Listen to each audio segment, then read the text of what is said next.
Goeie dag en baie welkom. As ek begin, dan groet ek u in die wonderlike naam van Jesus, my koning, my verlosser, ons koning, ons verlosser, genade, barmhartigheid en vrede van God ons Vader, die Here Jesus Christus en sy kosbare Heilige Gees. Amen. Amen en prys die Here. Dankie Here. Dit is die dag wat die Here gemaak het. Here, wat u uitgesonder het vir ons, Here, om u te aanbid, om u te loof en u te prys. Dankie daarvoor, Here.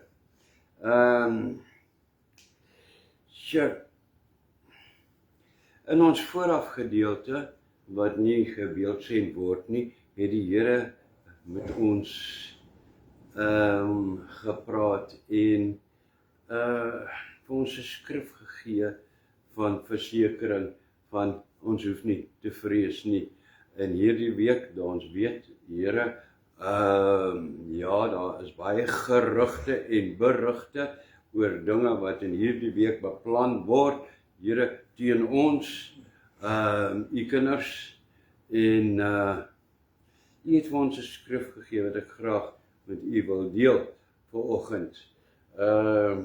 Die Here het vir ons Jesaja 58 gegee, vers 13. Daar so staan, die tweede gedeelte. Maar wie op my vertrou, sal die land beerwe en my heilige bergland in besit neem. Die Here sê, moenie vrees nie. Wie op my vertrou, sal die land beerwe. En ons vertrou u Here lankal en ons het al die land beerwe. Here, ons is veilig.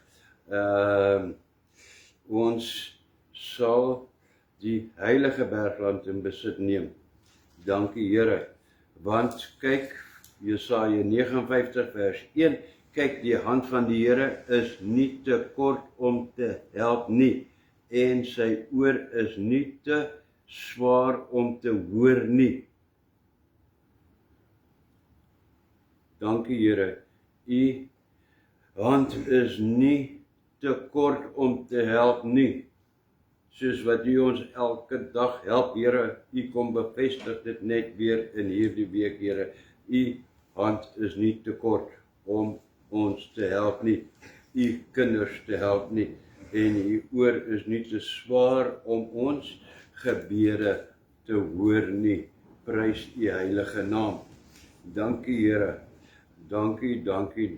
Ek moet dit net met jou gedeel het. Prys die Here vir sy woord. Dankie Here, veral in hierdie tyd, waar dit soveel gerugte is en mense klaar in vrees wandel, Here, en klaar bang is en nee, Here, ons vrees nie. U is ons toevlug, u is ons God, u is die Vader, die Alfa en die Omega, die begin en die einde van ons alles. Here, u strek die hemele uit. Here, u is 'n verterende vuur. Here, u is Immanuel, u is God met ons, u koning van konings, die God van Israel, God van vrede. Dankie Here van vrede, die God van genade en van oorvloedige genade. U is die sterk toring, Here, by wie ons sal skuil elke dag, ook in hierdie week. U is die blom van Gilead, Here. U is die God van Bethel. U is die lelie van die vallei. U is skoner as 1000, die blink môrester, die leeu van Sion. U is my herder. Here, dankie Here. U is my herder. Here, by u sal ek skuil, by u sal ek bly. U sal my beskerm. Met stok en staf sal u my beskerm. Dankie Here. Dankie Here, dat u is die vyand van my vyand. Dankie Here, dankie. En dankie Here, U is die heerlikheid in die wolk van die tempel. U is dieselfde gister, vandag en tot in ewigheid. En elke knie sal buig voor u naam. Dit is wie u sê in die woord u is, en u sal dit weer wees, want u is dit op hierdie oggend nog steeds vir my. Dankie Here, in Jesus naam dankie. Vader, dan wil ek wil in hierdie gebed ook intree vir hulle wat siek is. Here, daar is soveel mense wat in hierdie tyd siek is, baie siek is. Here, aanvalle op mense, bid vir hulle wat siek is, Here, wat pyne het, Here, wat dokters nie kan bepaal van wat is dit nie, waar vandaan of dit kom nie, Here, dat dokters staan sprakeloos, net soos wat hulle sprakeloos is en nie weet hoe het dit gebeur nie, of waar kom dit vandaan nie, Here, so vra ek dat u vir hulle sprakeloos hou met u genesings, dat hulle ook nie weet hoe is dit moontlik dat iemand so genees nie. Ek dink, Here, aan vanoggend dink ek aan Adel met die MS en haar man Paul, Here, wat ook weer 'n beroerte gehad het en die dokters, Here, hulle weet nie wat het gebeur nie.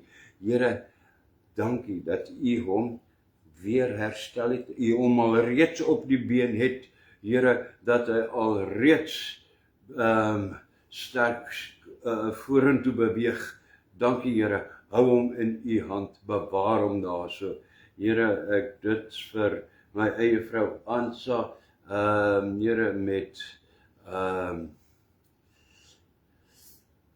haar bors en hierdie erg griep, Here, en so vir elke ander ene wat vanoggend, Here, met 'n dik neus sit en 'n swaar kop sit. Ag Here, wees ons genadig. U woord sê, Here, dat deur die wonde van Jesus daar vir ons genesing, ons sê dit nie net nie, Here, ons bely dit, want ons glo dit. Trek u wonde oor elke een wat sieklik is vanoggend. En dankie, Here, dat u vir my u hand oor my hou. Dankie, Here, dankie, wees ons genadig. Ek bid ook vir hulle, Here, wat waar daar so families is wat uit mekaar val, Here, mans en vrouens, Here, waar 'n verhouding verbrokkel het. Here, kom tree in, openbaar u self, maak alle verhoudings nuut in hierdie oggend. Asseblief, Here, ons is verlore sonder u. Here, verhouding met kinders, herstel dit, Here, laat dit wees soos wat u in u woord, Here, wil hê, verhouding moet wees tussen ouer en kind en ouer. Kom vanoggend, Here, raak elke een aan. Here, vir hulle wat sukkel, finansiëel sukkel, Here, kom versorg hulle in hierdie maand weer eens, asseblief, Here.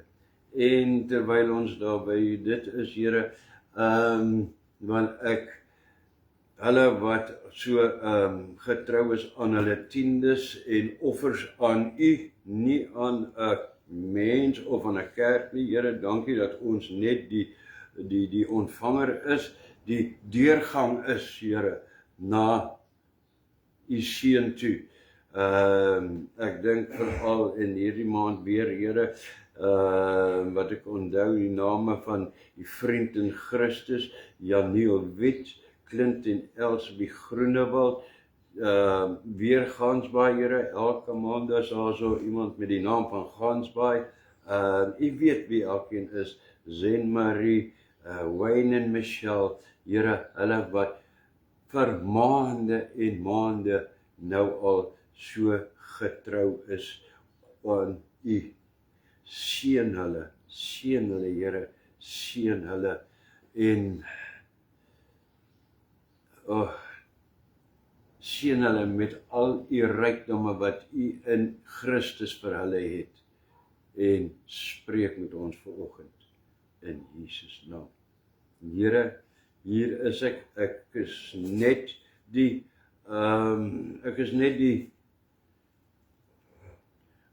die speaker, Here. Ek is nie eers die mikrofoon nie, u is die mikrofoon, u is die klank, u is die mond, Here. U praat. Ek is net die speakertjie teen die muur, Here, wat die klank moet uitbring. Kom en spreek met ons vanoggend in Jesus naam. Amen. Amen en amen. Prys die Here. En wat is die Here se woord vir hierdie dag? Kom ons kyk, daar is 'n mooi prentjie, dink ek. Die woord van God is steeds betroubaar. En om hom betroubaar, Here, laat ons u woord betroubaar hou. Hoekom is die Here se woord steeds betroubaar? En sal dit nog betroubaar wees oor 100 jaar van nou af? Amen. Skrif 1 Timoteus hoofstuk 1. 1 Timoteus hoofstuk 1. Ek het nie 'n vers daar nie, want die Here praat uit die hele Timoteus uit. 1 Timoteus uit. Right. Dankie Here vir die geleentheid. Nou 1 Timoteus, ons skrif vir vandag is die eerste van die sogenaamde, ek sê sogenaamde, want dis wat ons het begin noem het, die pastorale briewe in die Bybel. Daar is 3 sulke pastorale briewe in die Bybel, 2 aan Timoteus, Timoteus 1 en 2 Timoteus en 1 aan Titus, wat Paulus aan hulle, wie is hulle? Die 2 name daar, Timoteus en Titus, geskryf het. En hy skryf aan hulle, want hulle is jong predikers. En hulle is ook die opvolgers van Paulus.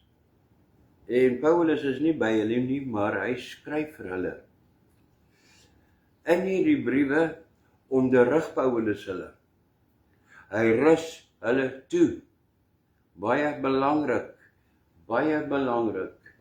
Wil hê jy moet dit hier in die begin klaar vasmaak. Hy onderrig hulle, hy rus hulle toe, hy bemoedig hulle en hy gee hulle advies en geestelike leiding om oor te neem op die plekke waar hulle uitgeplaas is. Timoteus is uitgeplaas in Efese en Titus is uitgeplaas op Kreta. Right. Nou, die kern van Paulus se boodskap aan Timoteus en Titus is heel eerste baie belangrik, dat hulle nie hoef skaam te wees omdat hulle jonk is nie en minderwaardig moet voel daar in die gemeentes waar hulle is nie, want hulle tree op met dieselfde volmag van Christus as wat hy Paulus het.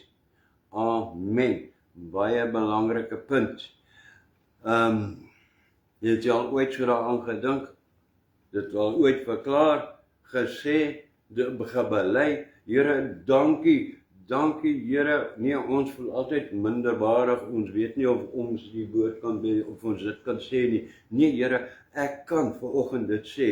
Dankie, Here, begin vir die Here te sê. Dankie, Here, dat ek met dieselfde volmag van Christus het, as wat Paulus in die Bybel gehad het. Dan gaan iemand sê, nee, nie Paulus nie. Ja, Paulus. En wie ever, ook Titus en Timoteus. Here, ek tree op met dieselfde volmag, want dit is dieselfde gees, u gees wat in my is. U gees wat my lei, u gees wat my laat praat. Ek tree op met dieselfde volmag as Paulus, of wie ever jy wil noem. Amen. Ek raak skoon excited. 'n Ander ding, of 'n amptenaar jonk of oud is, dit maak nie 'n verskil aan sy volmag nie. Dit maak nie 'n verskil nie, want dit is dieselfde Here wat in hom is, wat hom laat praat en laat optree. Nou, hierdie gemeentes insluitend die bejaardes, want dit is gewoonlik die bejaardes, die oues mos soos ek, hulle is gewoonlik waar dit kom, as jy gesien het, so deur die eeue, deur die kerke, waar dit gaan, is hulle wat die nuwe prediker, die jong predikantjie, die jong pastoortjie, wat hom teestaan, wat hom nie gehoorsaam nie. Maar Paulus sê dat die oues, die bejaardes moet hulle net so gehoorsaam wees soos wat hulle vir hom Paulus is en vir al die ander apostels is. Dit is iets wat waarom ou mense bekommerd kan wees. Hulle is nie gehoorsaam nie, want hulle dink, wat gaan van die kerk word, wat gaan van hierdie gemeente, hierdie liggaam van Christus word?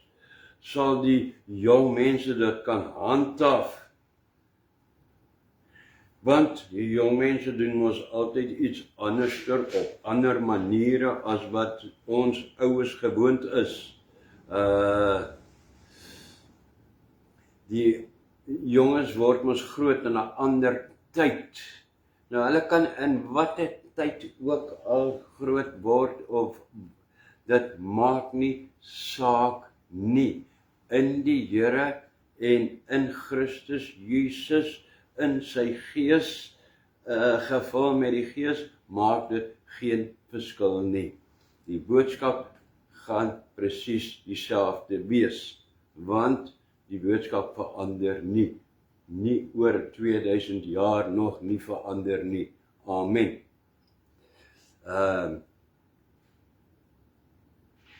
En die bekommernis is altyd, ja, hulle word, is gewoonlik hierdie tyd, hulle word ons anderster, hulle dink ons anderster, en met al hierdie nuwe moontlikhede wat hulle dink, en nu kom maar so nuwe gevare ook. Nee, die mens bekommer jou oor goed wat jy jou nie hoef te bekommer nie. Amen. Nou Paulus benader Timoteus nie asof hy self die goue standaard is nie. Baie belangrik, Paulus is die leermeester hierso, maar hy benader Timoteus nie asof hy die goue standaard is nie. Asof vroeër alles beter was nie. Hy maak ook nie 'n geheim van sy eie donker verlede nie. In vers 13 skryf hy, ek was vroeër 'n lasteraar en 'n vervolger en 'n geweldenaar. Amen. Ja, wat Paulus doen is hy verontmoedig homself. Paulus dank Christus Jesus. Waarvoor? Want onverklaarbare redes, heeltemal, Here, onverklaarbare redes, het hy Paulus gekies vir die bediening. Here, vir onverklaarbare redes het U my gekies vir die bediening. En hy self, die Here wat Paulus self uitverkies het, het hom daarvoor die krag gegee daarvoor. Here, ek was ook, soos Paulus, in die donker, in die duister, 'n lasteraar, Here. Maar U het myself uitverkies en ook die krag gegee. Die genade van die Here was oorvloedig in Paulus se lewe. Die genade van die Here was oorvloedig en is oorvloedig in my lewe, in jou lewe. Amen. Nou, dis opvallend wat Paulus hier in vers 13 skryf. Hy skryf hierso, hy was vroeër 'n lasteraar en 'n vervolger en 'n geweldenaar. Maar dan skryf hy hierso, kyk wat sê hy daarso, het jy vers 13 daar in jou Bybel, kyk bietjie, maar dit onwetend gedoen. Hoe het dit onwetend gedoen? Probeer hy homself daarom tog 'n bietjie goed praat hierso, dat hy nie so sleg moet lyk nie, ek het dit onwetend gedoen. Verwys hy dalk na die onderskeid wat in Moses se offerwetgewing gemaak is tussen die opsetlike en die opsetlike sondes? Ek dink dat Paulus hier verwys na Jesus se eie woorde aan die kruis, nie na Moses nie. Onthou jy nog wat Jesus gesê het? Vader, vergeef hulle, want hulle weet nie wat hulle doen nie. Lukas 23 vers, iewers net die 30s, 30, 32, 34. Later sou Petrus dieselfde woorde herhaal op Pinksterdag toe hy vir die Jode sê, en nou broeders, ek weet dat julle dit in onwetendheid gedoen het, net soos julle owersters, in Handelinge 3 vers 17. Paulus was 'n godvreesende Jood vir 'n begin. Hy was 'n godvreesende Jood, maar hy het Jesus net soos die ander Jode nie as die Messias aanvaar nie. Tog het God aan sy verbondsvolk genade tyd verleen na Pinkster om tot nuwe insigte te kom. Die volk wat meegevoer was deur hulle owersters, wie is die owersters, die Fariseërs en die Sadduseërs, om hulle Messias te kruisig. Die Here het vir hulle genade tyd gegee. Paulus as ywerige Jood met die stroom het hy meegegaan, hy het saam met die stroom gegaan. Dit is wat die stroom glo. Dit is nie die Here nie, dit is nie die Messias hierdie nie, ons aanvaar hom nie. Maar hy het saam met die stroom gegaan, maar die Here God Almagtigs genade vir hom was groot, baie groot. Die Here het hom daar uitgehaal, om daar uitgered. So Paulus sien in homself 'n bewys dat die Vader na Christus se woorde aan die kruis geluister het. En voortaan, dan beroem hy homself nie meer op sy stamboom nie, en die feit dat hy 'n wetsgetroue, toegewyde fariseer was in die stem van Benjamin nie. Dit is gone, weg, verby. Dit het verander. Paulus het nuwe denke. Die Here gee vir hom nuwe denke. Dis net God se genade in Jesus Christus wat nou nog tel. En wat Paulus nou doen is om Timoteus aan te moedig om voort te gaan daarmee, met die betroubare woord wat Paulus persoonlik ervaar het. Wat het hy ervaar? Dat Christus Jesus in die wêreld gekom het om sondaars te red.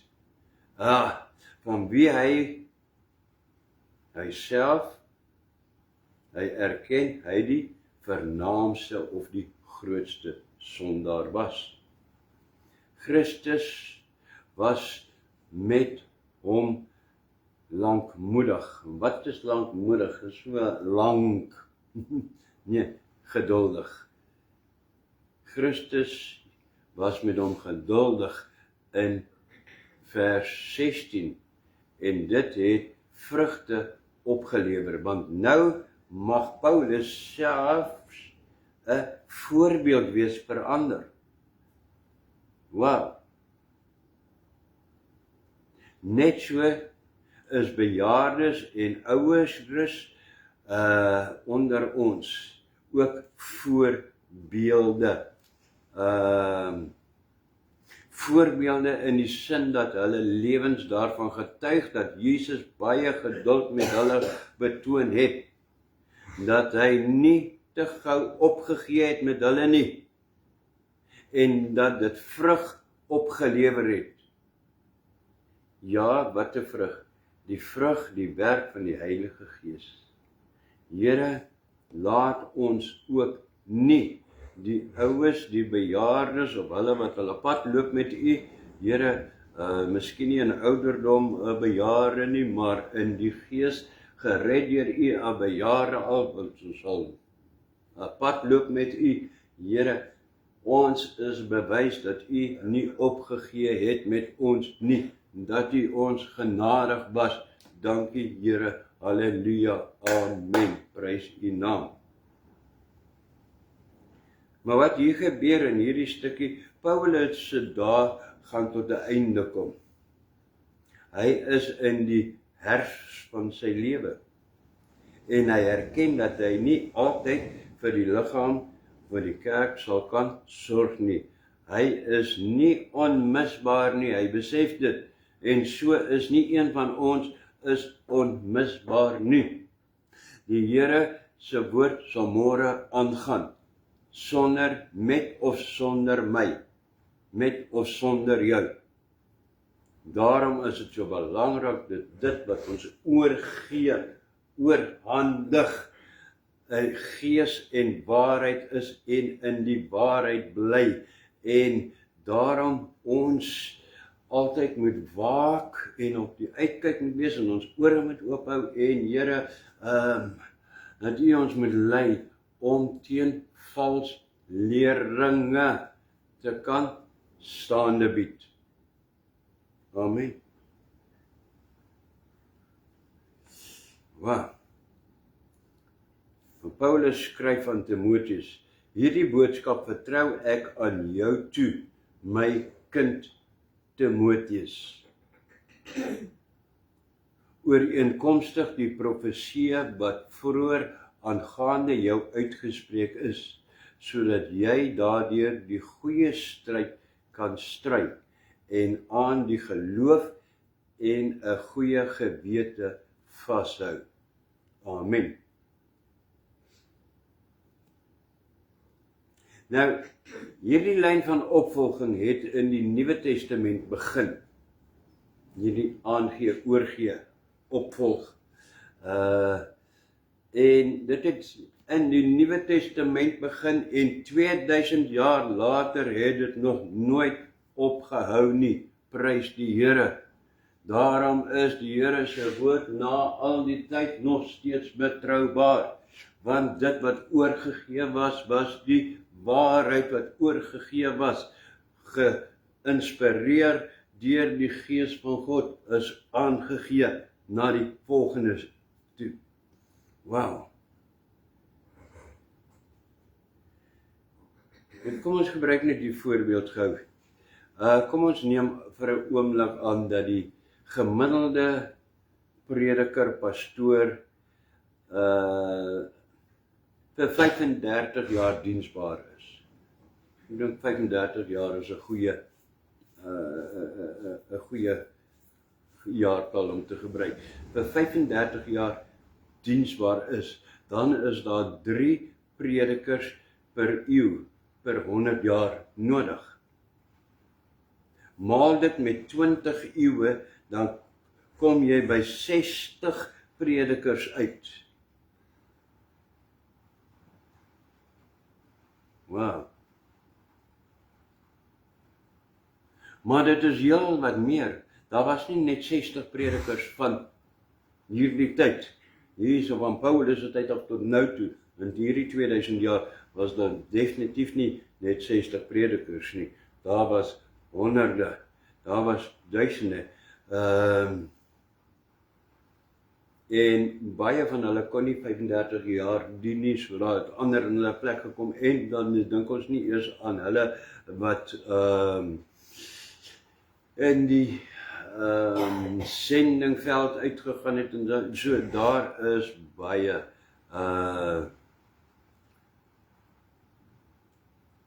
daar is duisende predikers en sendelinge oor die eeue heen.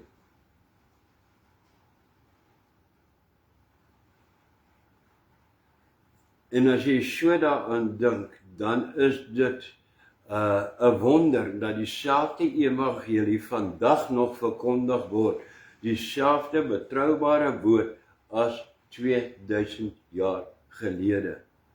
Here, dit is regtig 'n wonder. Want, hoekom is ek so daarop? In die vroeë kerk was dit iets waarmee die gemeentes baie bewus was en besig mee was om die volgenes op te lei. Mense gaan vandag net kerk toe,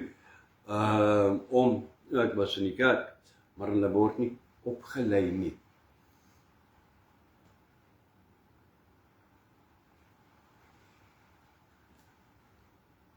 En deur die tyd, soos 2000 jaar terug gaan, nou raak dit die wonder van Here dat u woord betroubaar gebly het.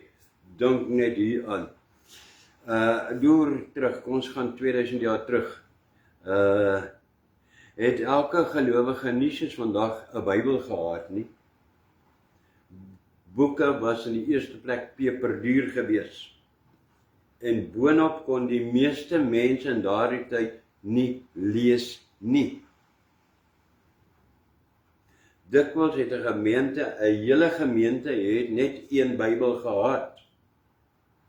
Dit was die taak van die voorganger om die Bybel voor te lees en dit op te pas.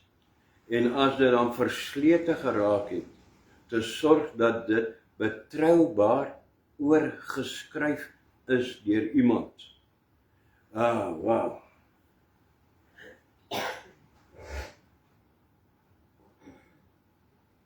En dan praat ek nie eers van die betroubare uitleg van die woord wat voorgelees is nie. So daar kom baie kon gebeur het in die oorskrywery en alles, Here, wat dit nie meer die waarheid gehou het nie. Maar dit het die waarheid gebly. Hoekom? Want dit is gedoen, dit wat alles gedoen was gedoen in waarheid en in gees. U gees wat hulle gelei het. Here, ons het meer gees nodig. Gees in ons huis, gees in ons liggaam. Here, gees hier in ons omgewing nodig.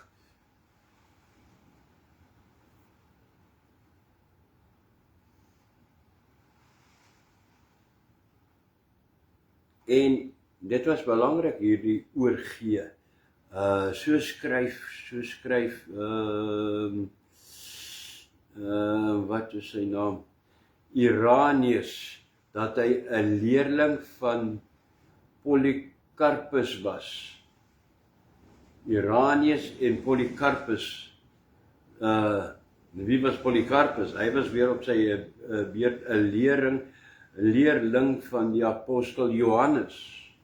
En hulle was trots daarop. Daarom het die mense hulle vertrou dat hy die ortodokse leer gehad het. Want ek het geleer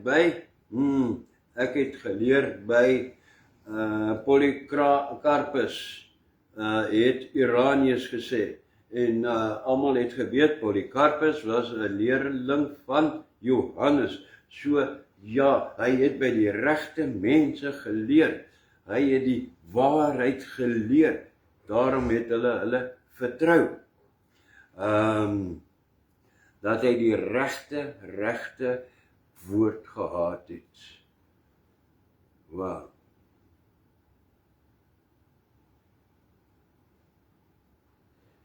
Dit is dan ook belangrik in hierdie gedeelte wat ons lees in 1 Timoteus 1, dat die stryd teen die dwaalleer van die gnostieke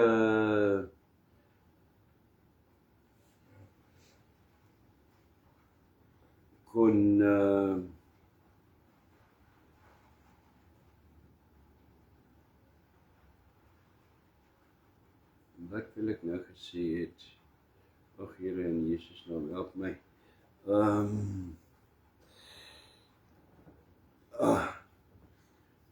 Ekskuus.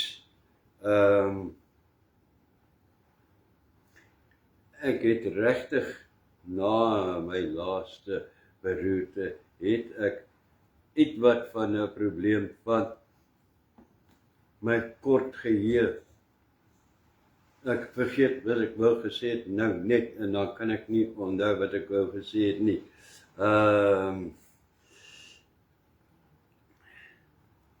Maar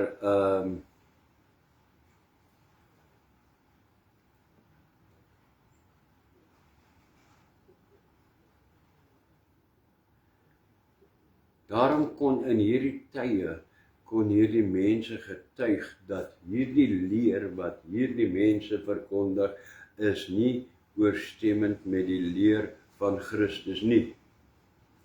Want hy kon dit weet, want hy het die een het by die ander een geleer.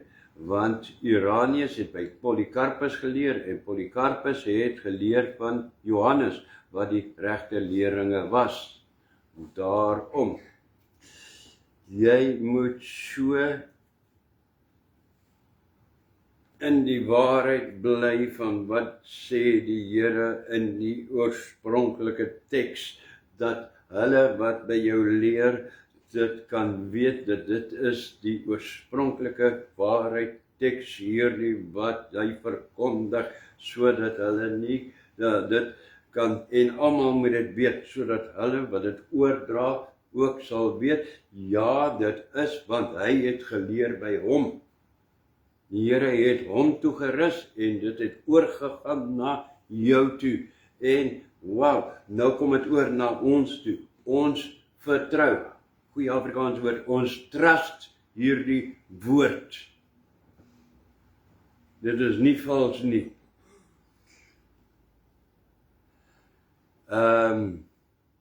Dit laat ons met 'n bietjie van 'n taak, miskien 'n ondankbare taak, tog onmisbare taak. En dit is om die ware leer te verdedig teen dwaaling. Nie net buite ons mure nie, maar ook binne ons mure, tussen ons eie mede-Christene. En as dit nodig is, sê Paulus, hy skryf in 1 Timoteus hoofstuk 4, laat niemand jou jonkheid verag nie. Paulus sê, moenie jou laat intimideer deur ouer mense, wat presies vir jou kan sê hoe dinge behoort te wees nie, deur vals leringe, of enige iets nie. Mense wat met 'n beterwetige en 'n selfregverdige houding kom, bewaar ons teen hulle Here. Dit is moontlik dat Timoteus met die sogenaamde Judaïste te make gehad het hierso. Hulle is, wie is die Judaïste? Judaïste is vandag nog daar so, hulle wat so glo in die Ou Testament en staan op die wet, sê dit, en baie wettiese mense is Judaïste. Hulle is vir die nakom van die wet uiters belangrik. Jy kry hulle vandag nog, hier in Suid-Afrika ook.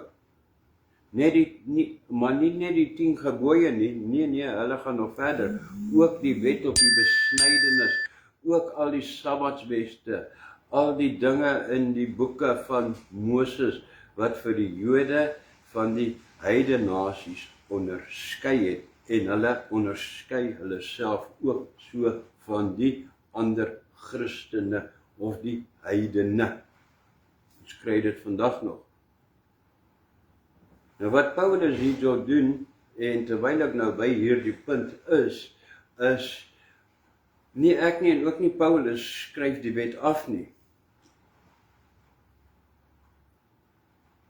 Hy sê net, die wet moet wel wettiglik gebruik word.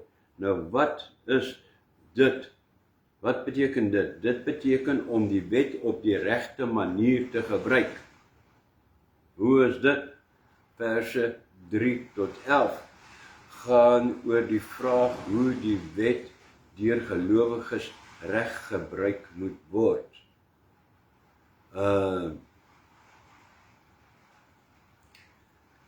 En wanneer Paulus hierso skryf oor die wet, is dit 'n term wat Paulus breër gebruik. Hy verwys na die boeke van Moses. Al die boeke van Moses, dit gaan nou maar kom hier by oor die 600 wette uit. Die wet is nie gegee, skryf Paulus, vir die regverdige nie, maar vir sondaars, vir wetteloses en ongehoorsaames. Nou hierdie opmerking kan ons verstaan in die lig van wat Jesus gesê het in Matteus 9 vers 13. Hy het Jesus gesê, die wat gesond is, het die geneesheer nie nodig nie.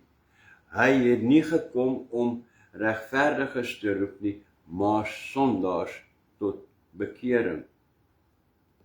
Vir die fariseërs was die wet nie 'n instrument om hulle tot verootmoediging te bring nie. Nee.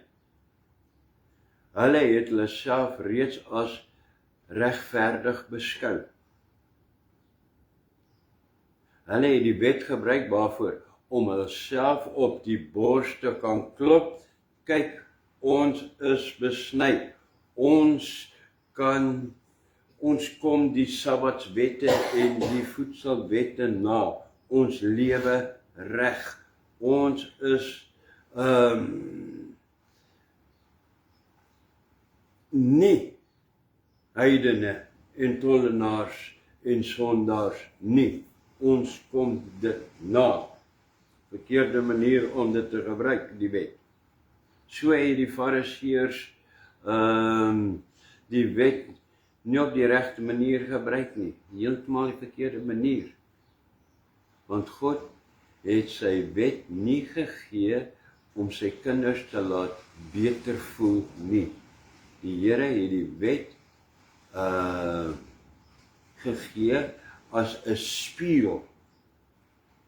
Dis daarom, ons kan nooit die wet afskryf nie. Ja, ons kyk nie, ons is nou van die Nuwe Testament en ons kyk nooit, ek lees nooit die 10 gebooie nie, ek wil dit nooit hoor nie. Nee, die Here gee dit nog steeds as 'n spieël om ons sondes bloot te lê.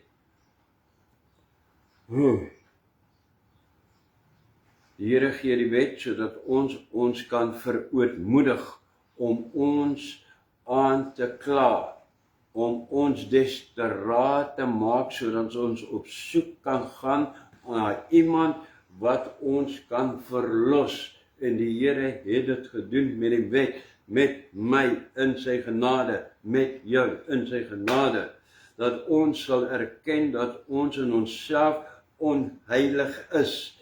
Ja, moordenaars, wat noem hy hierso, hoereerders, sodomiete, dat ons al hierdie goed is. Here, ons kan die wet nie volbring nie.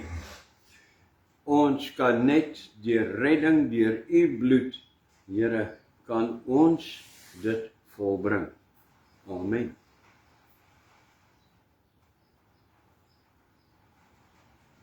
Nou Paulus was ook so vroeër so 'n tipe selfregverdige, maar Christus het hom oortuig dat hy 'n sondaar is, selfs die vernaamste, en hoe baie hy ook barmhartigheid nodig het.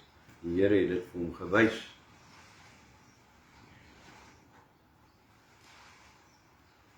Maar met sulke mense kry Timoteus dus ook hierso te make.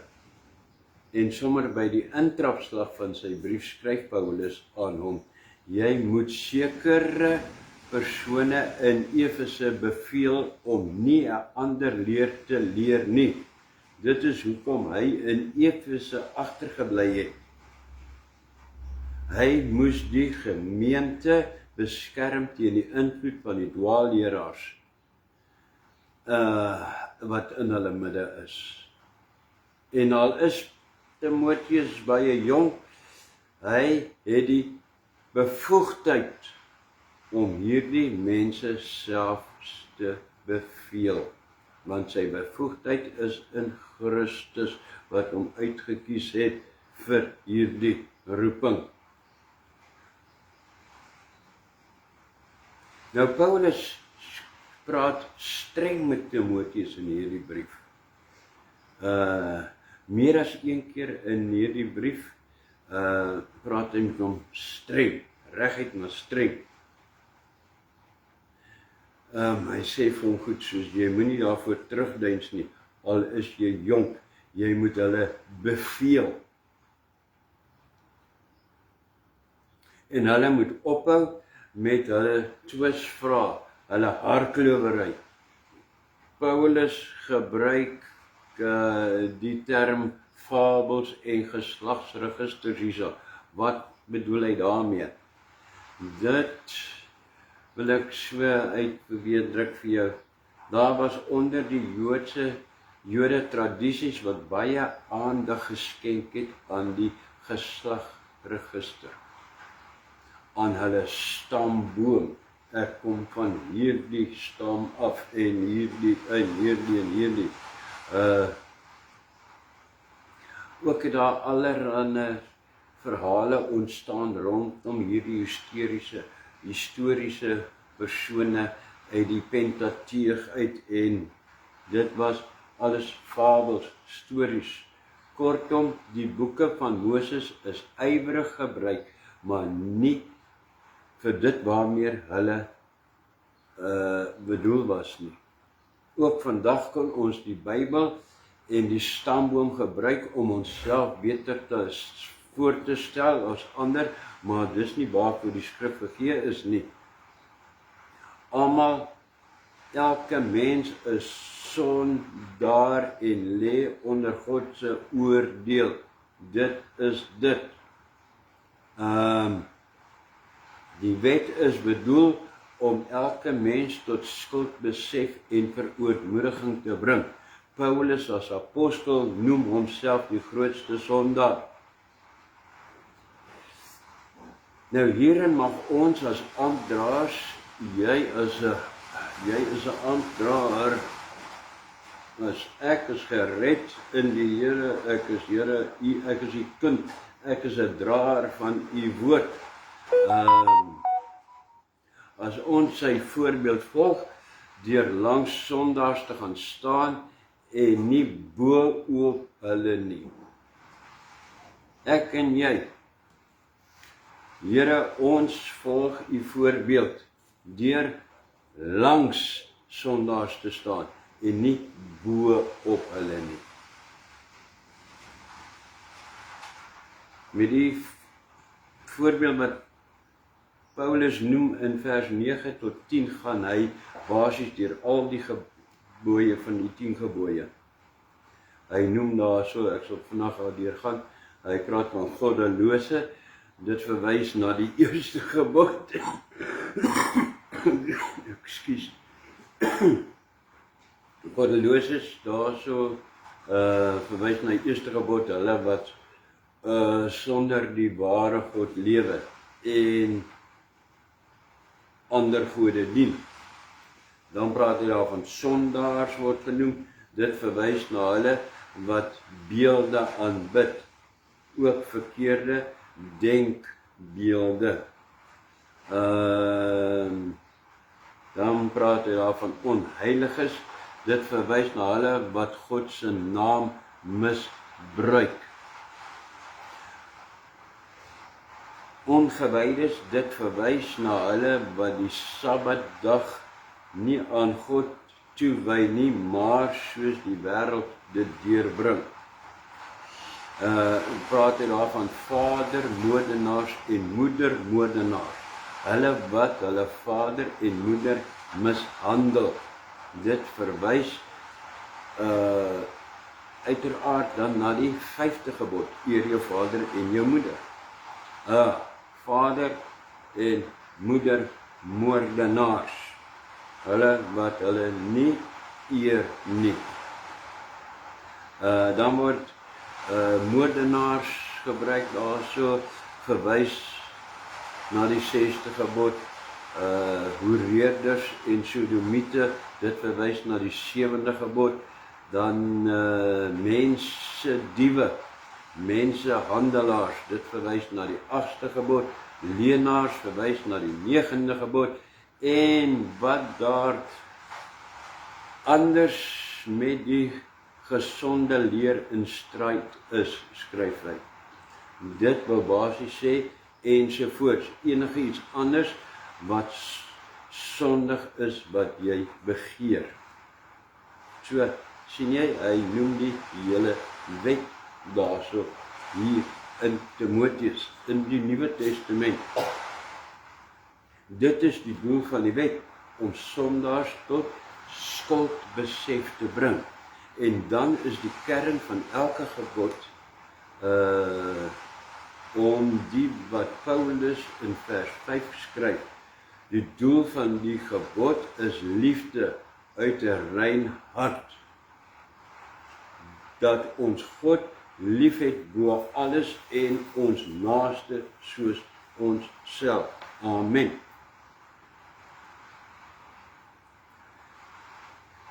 Ons kom nou nader na die einde toe. Al wat ek kan sê is, ons almal is sondaars. Paulus begin by homself, as die grootste sondaar noem hy homself. Die feit dat hy Christus leer ken het, en dat hy as apostel mag dien, is genade op genade. Geen opregte stamboom of watter agtergrond van hom het ook al enige iets daartoe bygedra dat hy die woord van die Here kon bring nie. Dit was genade op genade. En dan dankbaar mag hy die woord bedien. Here, ek mag u woord dankbaar bedien. Jy mag die Here se woord dankbaar bedien aan ander mense. Here, want dis u genade, Here, u genade wat ons so voor dankbaar is, en met dankbaarheid kan ons hierdie woord verder neem.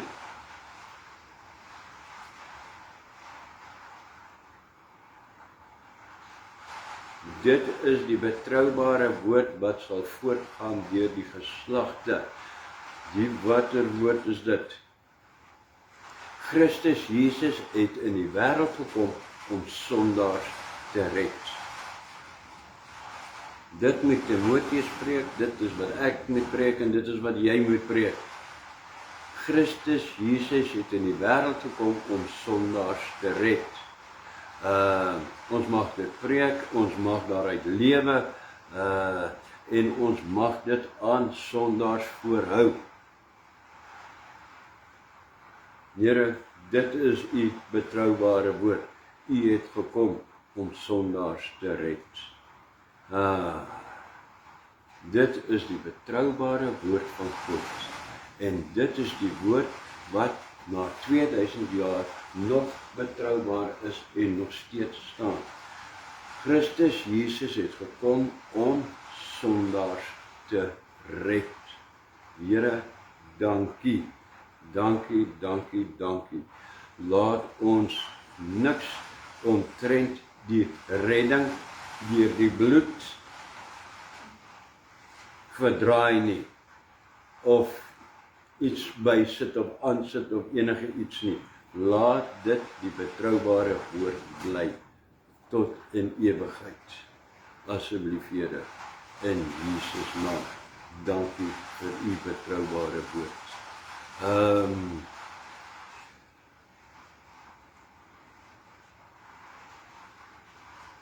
Kom ons dank die Here. Kom ons dank Christus dat hy voortgaan. Hy is 'n koning wat nooit sonder onderdane sal wees nie.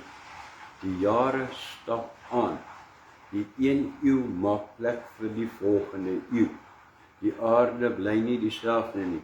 Dis 'n heel ander plek vandag as wat dit 100 jaar terug was. En dit gaan oor 100 jaar 'n ander plek wees as wat dit vandag is. Ekskuus. Here, hoe gaan dit lyk oor 100 jaar? Hoe gaan dit lyk oor 'n paar jaar? Hoeveel slim robotte gaan daar rondloop en hierdie kunsmatige intelligensie, hoe ver AI, hoe ver gaan dit ontwikkel wees?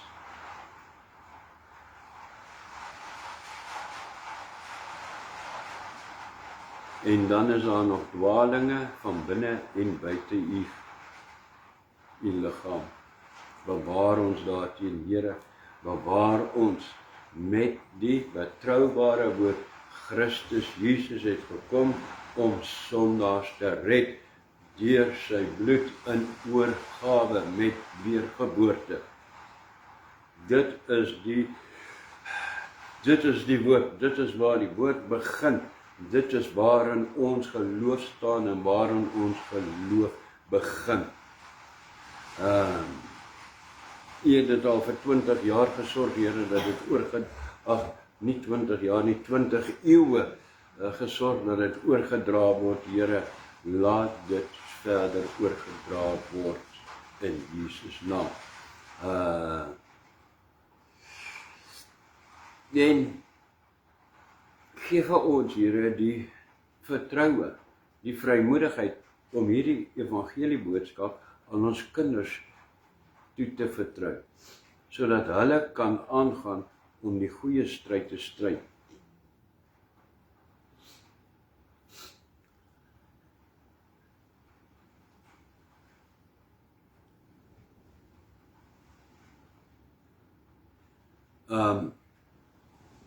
Here, laat u woord betroubaar en onstuitbaar verder gaan van my af na die volgende een toe.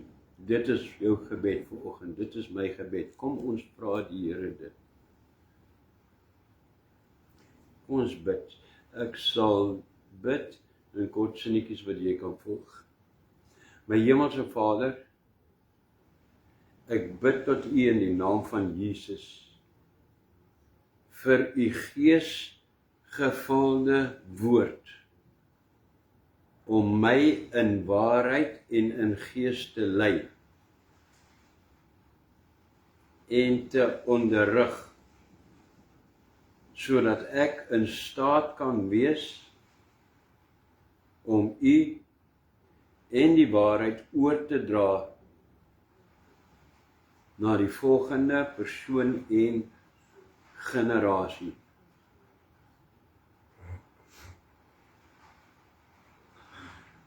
Dankie Here, dat ek deur u gees dieselfde toegerus is as die apostels, as Paulus en Timotheus, en daarom met blydskap en opgewondenheid hierdie roeping kan volbring. Amen. En amen in Jesus naam. Dankie Here. Sê dit elke dag vir die Here, bely dit, Here, dankie dat ek dieselfde toegerus is as die apostels in die Bybel. want Here, ek wandel in gees en in waarheid. Ek kan U woord aangee, oorgee.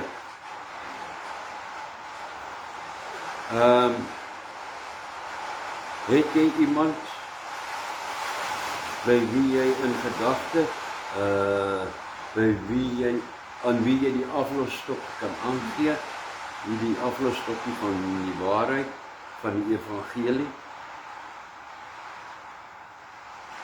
As jy so iemand het, in gedagte het, of besig is met so iemand, is jy besig om hom of haar toe te rus, sodat hulle die evangelie steeds onstuitbaar kan laat voortgaan. Dit is uiters belangrik. Moet net van mense vertel, net jy moet iemand kry wat jy doelbewus meer werk, oplei, toerus, om die stokkie verder mee te vat. Bid die Here vir so 'n persoon, as jy nie so iemand het nie, en as daar so iemand is, dan bid ek vir jou ook, Here, in Jesus naam, rus U, kom ons noem dit, Here, U amptdraers, rus hulle toe, om hulle wie by hulle moet oorneem, ten volle te kan toerus. Ek bid dit in Jesus naam. Amen. Amen en amen. Die Here het baie gesê vanoggend. Ek dink dit was verskriklik baie inligting, maar die bottom line was, die waarheid is die evangelie. Die Here het die wet gegee, dat ons vir onsself kan sien, dat ons, Here, ons skiet tekort. 'n Spieël om onsself in te sien. En dat die boodskap is, Christus het gekom na hierdie wêreld om sondaars te red. Dankie Here dat ons gered is, dankie dat U Gees in ons uitgestort is, dat ons met daai vrymoedigheid kan aangaan. En dat ek dieselfde, baie belangrik, en die belangrikste deel van die Here gesê het vandag is, Here, dankie dat ek is dieselfde toegerus, bekwaam as wat U apostels is, want ek het dieselfde Gees in my, die Gees van die Almagtige God. Amen. Wil nie die hele boodskap weer oorbring nie, maar dit is in kort opgesom. Dankie Here. Ontvang dan nou die seën van die Here en gaan in die wonderlikste vrede. Eers in Hebreëus, Yerechocheta Adonai Dishmarecha, Ya'er Adonai Pawani Lecha Vechochonechta, Yesa Adonai Pawani Lecha Ve'asem Lecha, Shalom.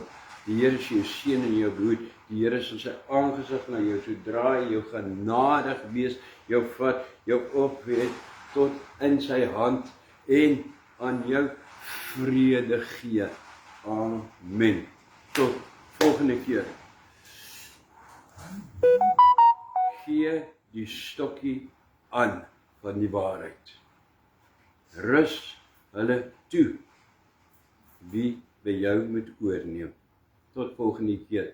Shalom, vrede, seën.